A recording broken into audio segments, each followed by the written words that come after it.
Hello YouTube and welcome, thanks for joining me again. I hope you're all well and had a good Christmas and you got to see some family on the day. Now I said a few weeks ago that I'm going to start doing a few new race formats and this is the first of them, Santa Karts. This was a members only event and it consisted of a 15-minute quali followed by a 45-minute standing start race with the added bonus of getting to chase Santa around the track. And who is Santa, you might ask? This is Santa. I always knew he was real, and let me tell you something about him that you probably don't know. He's bloody quick in a go-kart, so no wonder he can manage to deliver all of the world's presents in one night. Now before we get stuck into this video, I have a little confession to make, and that is I didn't manage to get it all recorded, as batteries and GoPros are utter crap and don't last long enough to capture more than probably about an hour's worth of footage, which this race and quali went on for more. So I lost about the last 20 laps of the race, which is where I started to have a bit of fun with the traffic on the track and get by a few back markers and things, but hey ho, not a lot I can do about it. I got some good footage in the end anyway, but I did have a look into getting a power bank hooked up to the GoPro, either mounted onto the side of my helmet or just a cable running down into a pocket, but I didn't like the idea of that in case something went wrong with it and it burst into flames. So if any of you got any suggestions, please let me know down below in the comments on how I can extend the life of the battery in my GoPro for future races like this. And with that out of the way, let's get out on track for quali. As is standard with me heading out on track, here I am trying to scrub as much heat into the tyres as I can while the yellow flags are flashing away. And this was a pretty uneventful session, as you can imagine. Being a members only event, the quality of the driving on track was the best I've ever been up against whilst being at Teamsport, but that's exactly what I expected, and what else I was expecting was to be towards the back of the grid come race time. So here's my quickest lap for the session, which was a 37.8, which if I'm honest I was pretty disappointed by, as a few of my laps I felt like I'd really hooked it up and managed to probably get close to my PB of a 37.1, but after looking back over the times once we'd finished the whole evening in quali, no one managed to get below a 37, so even with my rubbish time I somehow put myself 5th on the grid against some incredibly fast drivers, which I was a bit worried about come start time, but we'll get to that in a moment.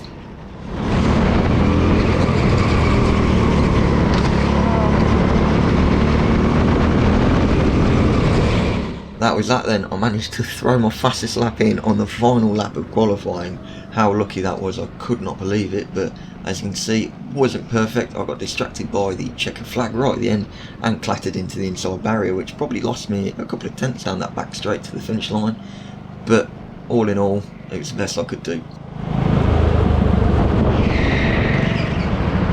Here we all are then, waiting to be put into our starting positions on the grid. At this moment I couldn't really tell how well I'd done and was starting to get a little bit nervous about the standing start, as I'd only ever done one before, so I just wanted to make sure I got a good clean getaway. But then also on my mind I was thinking, do I need to attack to see if I can make up any places, or am I going to have to defend to not lose any? So as I roll into my box, I put myself as far forward as I possibly can, right on the yellow line, and then I do start thinking about what I'm going to do. Do I dart to that inside to stop any inside dives, or do I stick it around the outside to hopefully carry a bit more speed through the corners?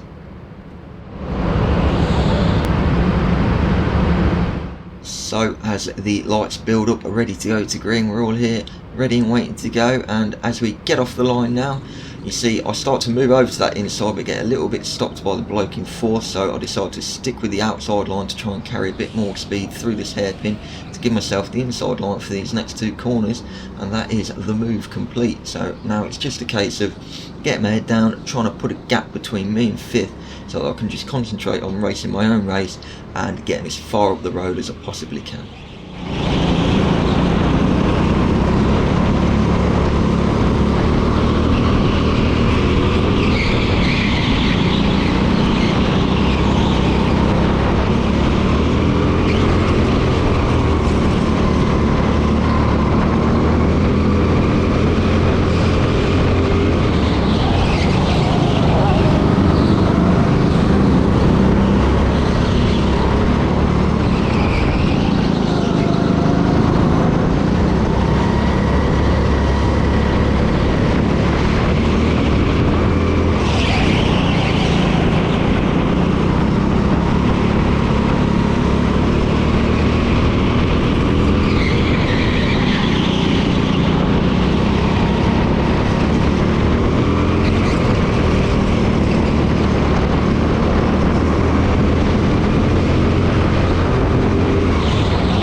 First 3 laps complete then, and as you can see, the front pack have left me for dead.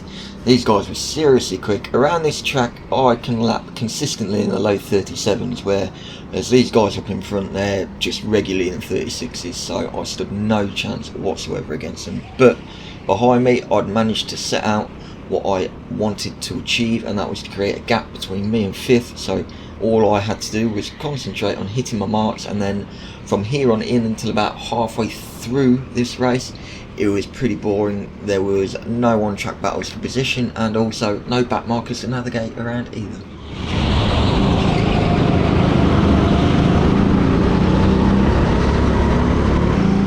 Skipping forward then to lap 26, and I finally have a back marker in my sights, which I was happy about, as it meant I was going to have to try and pick a spot to get by him to not lose any time. But once I get right onto the back of him at lap 28, he just lets me through.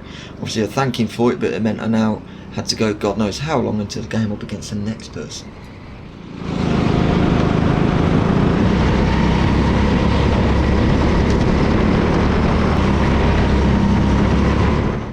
And that next person took until lap 34 until I could see them, and then it took me another 5 laps to get let by on lap 39.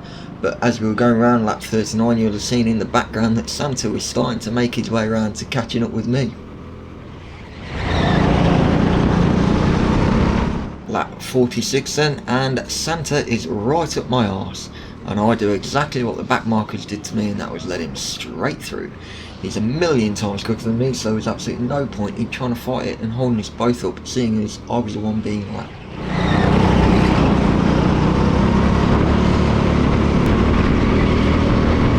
On to lap 50, I had this guy in the orange helmet in my sights.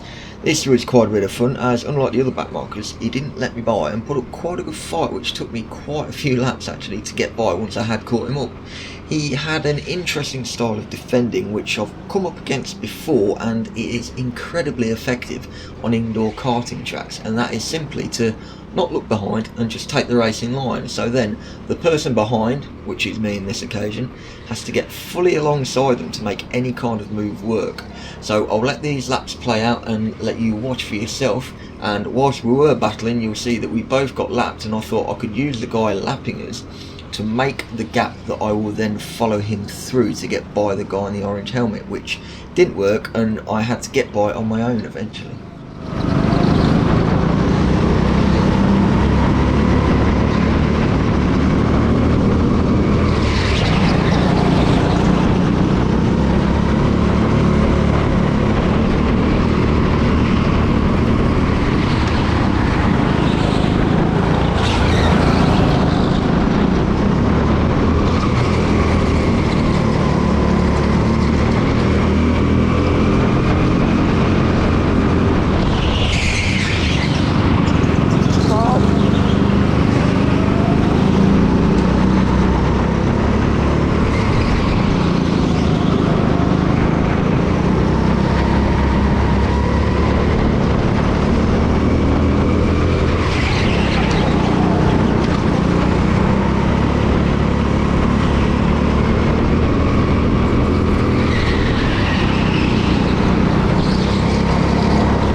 and this is where the race footage died, as a couple of laps after getting by, my GoPro died.